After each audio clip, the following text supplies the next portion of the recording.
Hello everyone, welcome to sleepy classes. आज के video में हम बात करेंगे the office of the governor, यानी जो हमारे राज्यपाल हैं उनके रिलेटेड कोई ना कोई न्यूज़ आप कभी भी अखबार उठा के देख लीजिए, कोई ना कोई न्यूज़ आती ही रहती है। तो कभी एक स्टेट का गवर्नर न्यूज़ है या फिर कोई दूसरी स्टेट का, तो हमेशा ये चलता ही रहता है।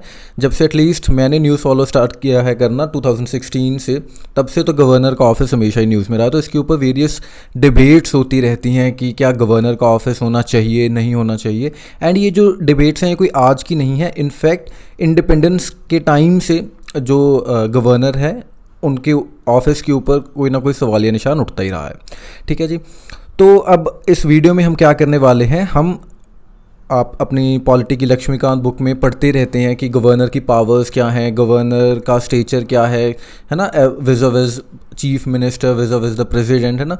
तो उन सब चीज़ों में ना जाते हुए हम देखेंगे कि गवर्नर की पावर क्या नहीं है, क्योंकि 2016 में सुप्रीम कोर्ट ने उस टाइम पर कुछ पॉइंट्स दिए थे कि these are not the powers of the governor. एक तो हम वो देखेंगे, उसके बाद हम देखेंगे कि फ़िलॉसफी क्या रही, गवर्नर का ऑफिस क्यों ओरिजिनेट हुआ, एंड एक दो इम्पॉर्टेंस के पॉइंट्स हैं, जो वाइटल पॉइंट्स है गवर्नर का ऑफिस क्यों होना चाहिए, उनके ऊपर नज़र डालेंगे। And then we will be talking about the limitations की प्रॉब्लम क्या है, क्रिटिसिज्म क्या होती है गवर्नर के ऑफिस की, एंड फाइनली हम वे फॉरवर्ड में देखेंगे कि क्या चेंजेस की जा सकती हैं इन दिस ऑफिस। ठीक है जी। सो रिसेंटली जो राजस्थान स्टेट के गवर्नर हैं, he is circling the news in the context of the tussle between the chief minister Ashok Gehlot and the governor of the state. तो इसी के चलते हम इसमें ज़्यादा पॉलिटिकल मुद्दे में ना फंसते हुए हम हमारे वीडियो पर डायरेक्टली जंप करते हैं कि हमारा जो डिस्कशन है वो क्या है। तो सबसे पहले बात करते हैं कि सुप्रीम कोर्ट ने जो 3 पॉइंट्स दिए थे कि ये तो गवर्नर की पावर बिल्कुल नहीं है, वो क्या पॉइंट्स हैं। सुप्रीम कोर्ट ने बोला कि जो गवर्नर हैं उनके पास यूनिलेटरली समन करने की पावर नहीं है, कि असेंबली के सेशन को वो अकेले समन नहीं कर सकती। So if you recall your polity, तो उसमें पॉलिटी बुक्स में लिखा होता है ना कि governor acts on the aid and advice of the chief minister, he is bound by the aid and advice.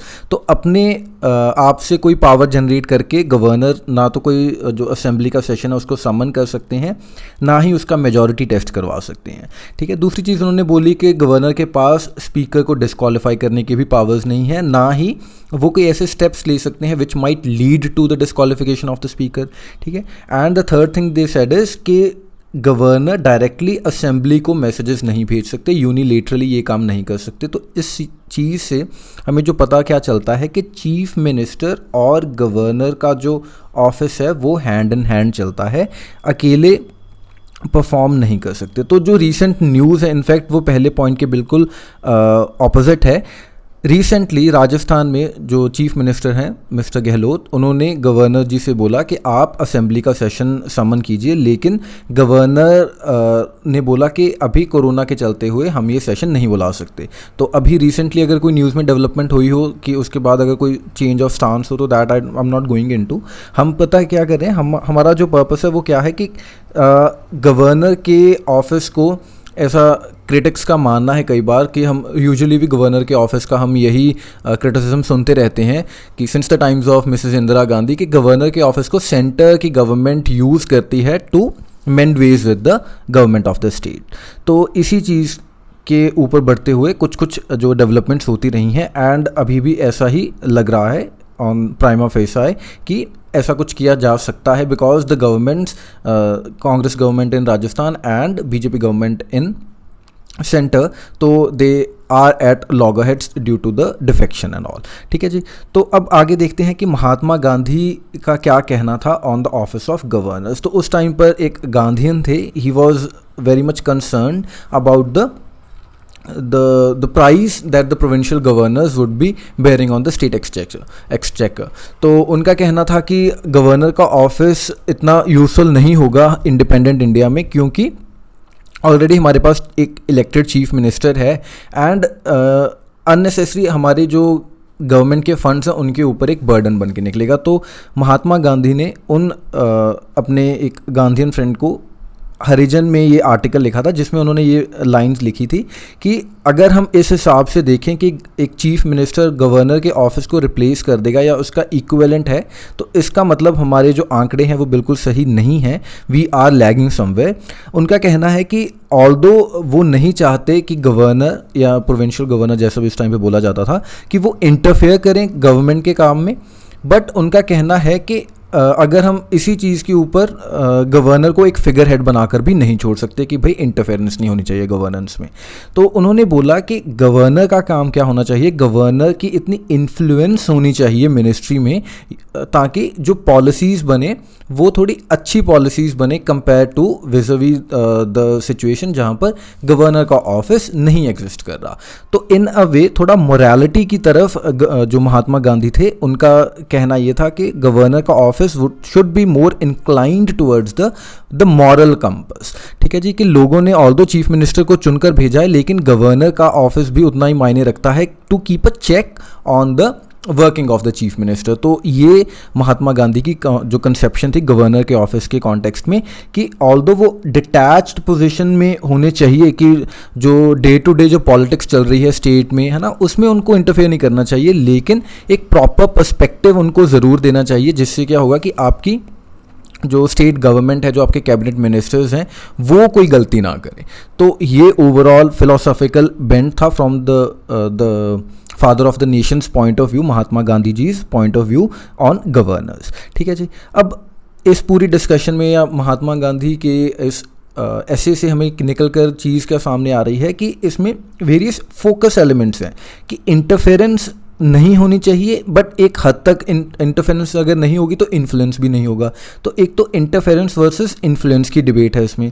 दूसरी चीज़ है कि डिटैच्ड होने चाहिए लेकिन ये इतने भी डिटैच ना हो कि एक फिगर हेड ही बनकर रह जाए, है ना। तो इसीलिए detached position versus figure head.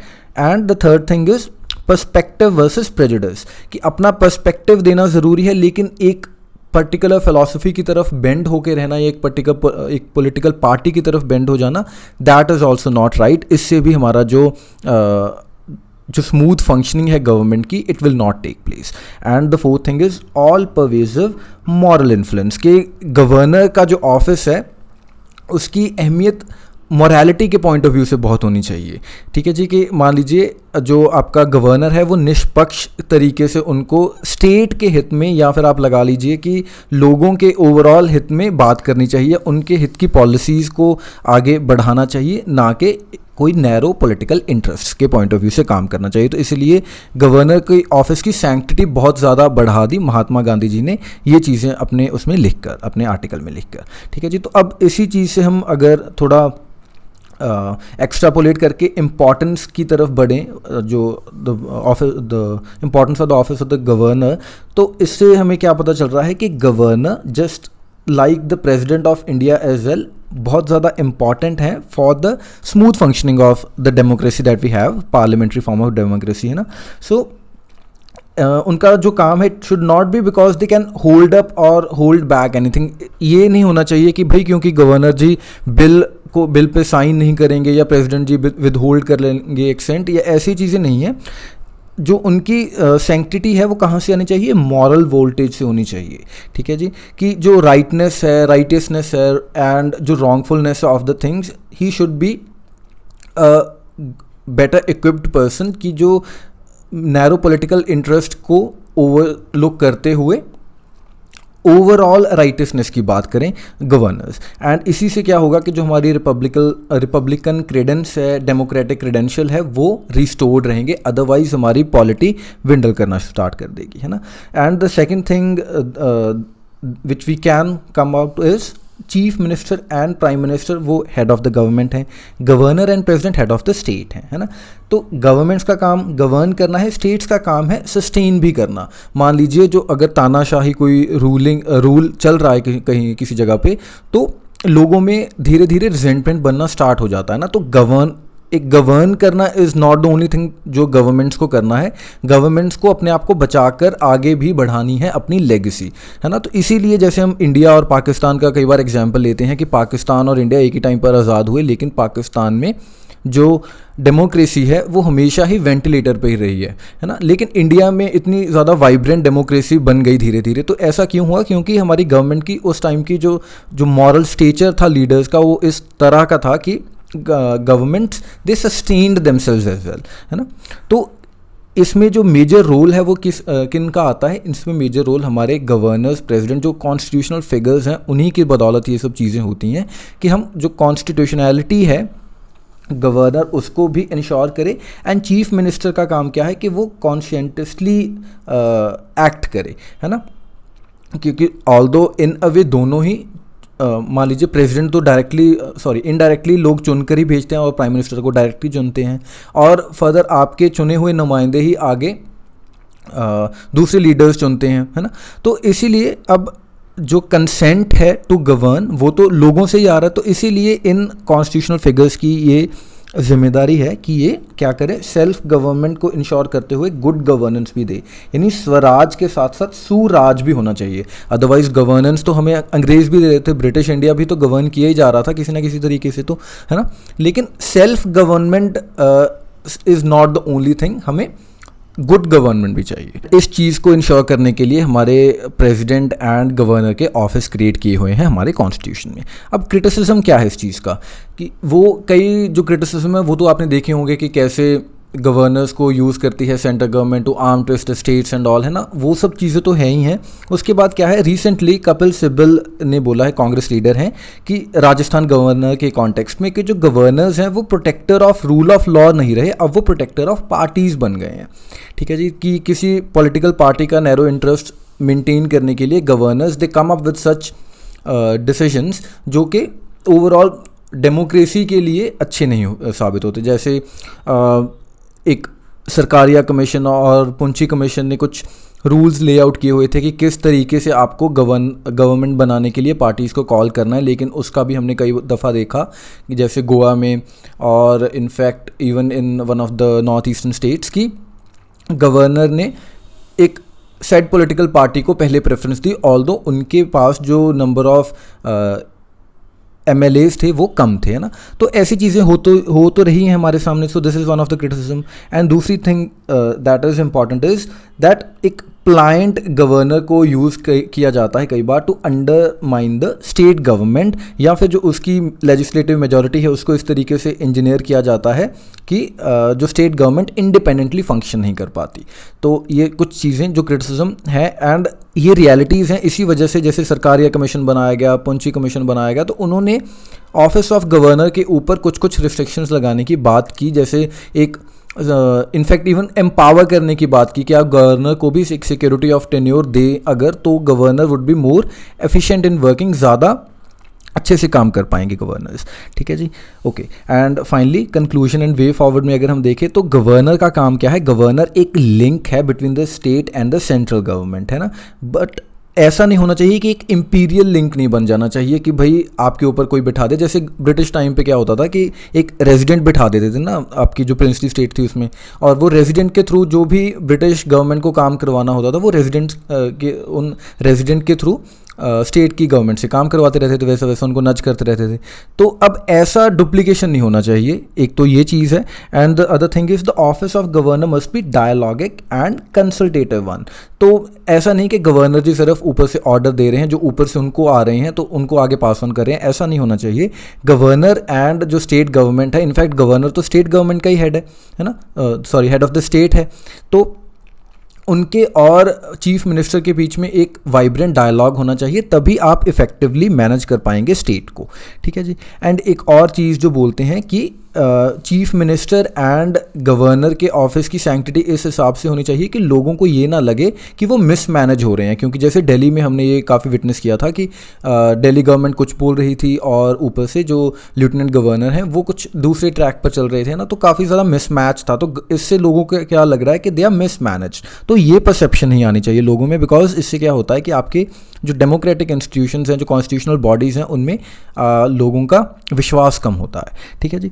And the other thing which can be treated as a way forward is कि women and men in education, commerce, administration, science, medicine, law, public life, within and outside of politics, across parties, इनको हमें वो करना चाहिए, train करना चाहिए, strengthen करना चाहिए कि इलेक्टेड गवर्नमेंट्स की बेटर फंक्शनिंग के लिए these people might come forward and may be step forward towards the office of the governor, ताकि जो नैरो पॉलिटिकल इंटरेस्ट हैं उनसे ऊपर उठ के हम एटलीस्ट इन ऑफिस की जो सैंक्टिटी है वो मेंटेन कर पाएँ. So that is all in the context of this video. And now before we wind up, let me inform you about the courses that we are running for UPSC 2021. General studies के लिए pre plus mains batch यानी हमारा PCM batch है, जिसमें answer evaluation and without answer evaluation का जो option है available है आपके पास, एंड आप इसको इंस्टॉलमेंट्स में भी परचेज कर सकते हैं. ऐसे कोर्स है हमारा फॉर 2021 एंड ऑप्शनल के 2 हमारे पास कोर्सेज हैं, पॉलिटिकल साइंस एंड सोशियोलॉजी. उसके बाद इन सभी कोर्सेज़ की अगर आप कोई कॉम्बिनेशन लेना चाहते हैं, PCM प्लस एसए या PCM प्लस ऑप्शनल या PCM एसए एंड ऑप्शनल, वो भी आपके पास ऑप्शन है. एंड फाइनली हमारी प्रीलिम्स की टेस्ट सीरीज़ है, जिसमें आप विद वीडियो सोल्यूशंस या विदाउट वीडियो सोल्यूशंस आप परचेज़ कर सकते हैं. इसके अलावा अगर आपको लगता है कि इन कोर्सेज़ को परचेज़ करे बिना भी आप हमें कॉन्ट्रीब्यूट कर सकते हैं, if you like what we are doing, the quality that we are providing, तो आप हमें डोनेट भी कर सकते हैं. sleepyclasses.com पर जाकर वहाँ पर डोनेट का बटन है. So that is all for the day. Thank you for watching.